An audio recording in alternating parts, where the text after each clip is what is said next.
Warning!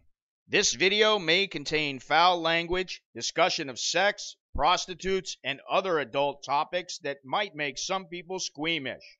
If you can't handle this, leave now, but don't bitch to me. Enjoy.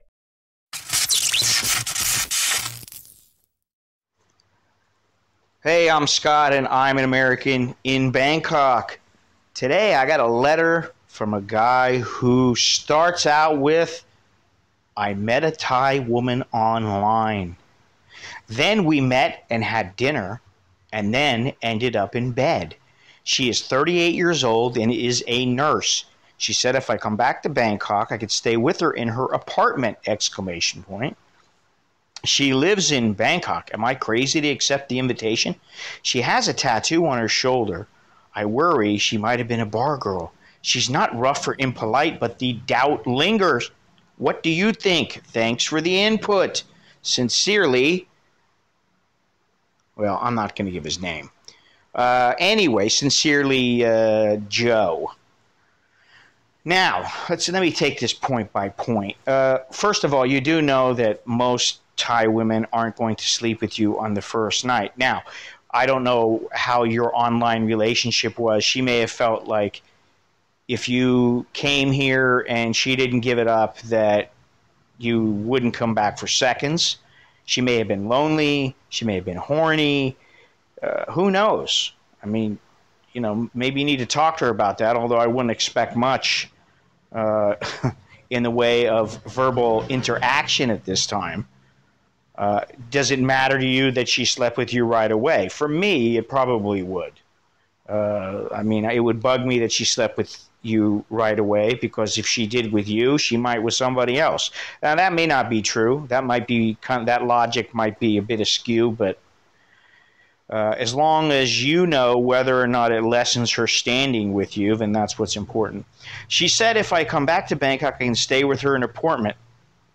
Apartment? In her apartment!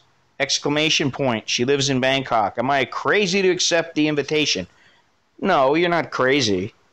Although I would be very, very cautious. You know, at best you can stay with her. You probably don't have to give her any money to stay with her. You have a good time. Your relationship progresses a little. And at worst, she's a psycho. She locks all your shit up. And you won't be able to get her away from you. So if I were you, honestly, I would get a hotel. Get a cheap hotel. Stay with her, shack up with her on a weekend or something. Then tell her, hey, listen, you know, I want a little time time to myself to go walk around the city and everything. And, you know, if she's any chick worth her salt, she'll understand that you need a little bit of time to yourself. All right? She has one tattoo on her shoulder. I worry she might have been a bar girl. She's not rough or impolite, but the doubt lingers. What do you think? Well, listen. Bar girls can be polite and gentle, and good girls can be impolite and rough. None of this really matters other than the doubt it's causing you. She has a tattoo, and, you know, really having a single tattoo, that doesn't make her a bar girl. I mean, you can ask her, or ask her about her life. You're going to have to get to know her. You should have done that online, but, you know, I don't particularly like the whole online thing, because if you're sitting there with her and you're looking at her, then, you know, maybe you can figure it out because you can catch the vibe from her. But, you know, as far as staying with her, whew, that's, you know, I hope you don't mean moving in with her, because if you do, I'll tell you to go get your head examined. That's just, that's nutso. You know, here's the thing. She's 38. Even if she was a bar girl, from what you say, you know, if she's a nurse, she turned her life around then.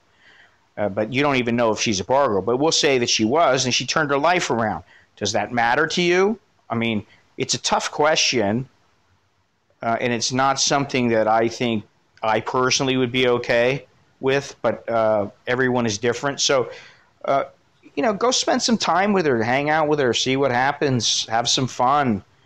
And, you know, maybe you get laid, you have a great time, and you figure out that, hey, this girl ain't for me. Or maybe you find out she's a lot better than you're giving her credit for, and things are okay. And you'll slowly move to the next level with your relationship. And here's the thing. I mean, I always say, don't get involved with a bar girl. Don't get involved with a bar girl. Don't get emotionally involved.